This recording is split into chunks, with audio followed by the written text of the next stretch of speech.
Crypto currency में loss उस time होता है जब आप ग्रीड ज्यादा करते हैं, यानी कि अगर आपके पास पोर्टफोलियो कम है लेकिन उसके साथ आप अर्निंग ज्यादा करना चाह रहे हैं तो उस टाइम आपको खदशा होता है कि आपकी जो पोर्टफोलियो है वो जीरो हो सकता है। अगर आप प्रॉफिटेबल ट्रेडर बनना चाहते हो, अगर आप चाहते हो कि आप भी ट्रेडिंग में सक्सेस हो, तो उसके लिए बेहतर है आप अपने सेल्फ कॉन्फिडेंस और सेल्फ मैनेजमेंट और रिस्क मैनेजमेंट पे सबसे पहले काम करो। देखें कि अगर आपने कोई एक स्ट्रेटजी सीखी है तो उस स्ट्रेटजी को 100 टाइम आप मार्केट में अप्लाई करें।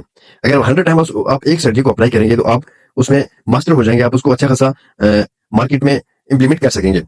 अगर आप आए रोज हर दिन नई स्ट्रेटजी को सीखेंगे तो ये इतनी बड़ी मार्केट है, आप कंफ्यूज हो जाएंगे। जितनी आप यूट्यूब पे जाएंगे वीडियोस देखेंगे उतना आप कंफ्यूज हो जाएंगे। हमेशा अपने चार्ट्स को सिंपल रखें, सिंपल तरीके से ट्रेडिंग करें और आप प्रॉफिटेबल होंगे।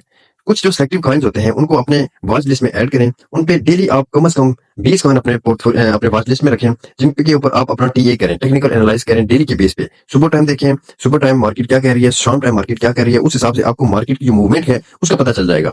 और इसी तरह से आप अपने एक्सचेंज पे लाजमी नहीं कि आप ट्रेडिंग व्यू पे काम करें या किसी और ऐप पे काम करें। आपके पास कोई भी एप्लीकेशन है तो उस एप्लीकेशन पे आप परफेक्टली अपने चार्ट बना के आप उन पे सपोर्ट, रेजिस्टेंस और ट्रेंड लाइन को मेंशन कर सकते हैं, जिससे आपको ट्रेंड का पता चल जाएगा कि सुबह मार्केट जब ओपन होती है तो शाम को तक देखें कि मार्केट कहाँ पे जा रही है। अगर आप तो डे ट्रेड कर रहे हैं तो आप 4 आवर के कैंडल को फॉलो करें। अगर तो आप स्विंग ट्रेड कर रहे हैं या स्विंग 3 दिन के लिए, 4 दिन के लिए अगर आप ट्रेड को होल्ड करना चाह रहे हैं तो उसके लिए आप 1 डे का टाइम फ्रेम इस्तेमाल कर सकते हैं, 4 आवर का भी टाइम फ्रेम इस्तेमाल कर सकते हैं। स्कैल्पिंग के लिए याद रखें कि बस जो टाइम फ्रेम है 1 आवर और 15 मिनट है। 1 आवर का आप टाइम फ्रेम देखेंगे लेकिन आपकी जो एंट्री बनेगी वो 1 आवर के हिसाब से बनेगी। ये देखिए अभी आपके सामने 1 आवर के टाइम फ्रेम के साथ क्लियर कट हमें नजर आ रहा है कि मार्केट डंप हो रही है, सेल प्रेशर आ रहा है। और इसके साथ आपने नीचे वॉल्यूम भी देख रहा है, नीचे वॉल्यूम जो इसका है अच्छा खासा बाय वॉल्यूम है, लेकिन बाय वॉल्यूम कम हो रहा है। सही है, बाय वॉल्यूम कम हो रहा है। ये आप देख सकते हैं, यहाँ पे मैं आपसे कर्सर लेके जा रहा हूँ, ये देखें बाय वॉल्यूम इसका कम हो रहा है। तो ये जो पहली कैंडल थी इसमें बाय और सेल मतलब मीडियम था, बाय और सेलर सेम थे। सही है, जिसकी वजह से ये डोजी कैंडल आप कह सकते हैं, डोजी कैंडल बनी है। फिर उसके बाद सेलर हैवी होना शुरू हुए, तो अभी मार्केट ऐसे ऐसे डंप हो रही है। 1 आवर के हिसाब से इसको देखें तो इसको डंप होना चाहिए तकरीबन 84,410 तक इसको डंप होना चाहिए। यहाँ पे आके अपनी ये सपोर्ट ले सकती है।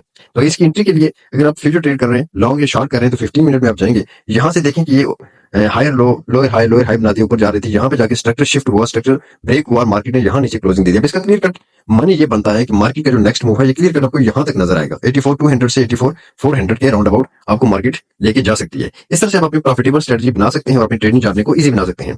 ट्रेडिंग को जितना ईजी समझ के करेंगे उतना आपके लिए फायदा रहेगा। जितना आप इंडिकेटर्स में और दूसरे बैंड्स में, बैलेंजर बैंड हो गया और कप एंड हैंडल हो गया, न्यूज में सीपीआई डाटा दूसरा तीसरा पे आप उलझेंगे तो उतनी आपकी ट्रेडिंग कॉम्प्लिकेटेड होती जाएगी। तो जितना सिंपल रखें उतना प्रॉफिटेबल होंगे।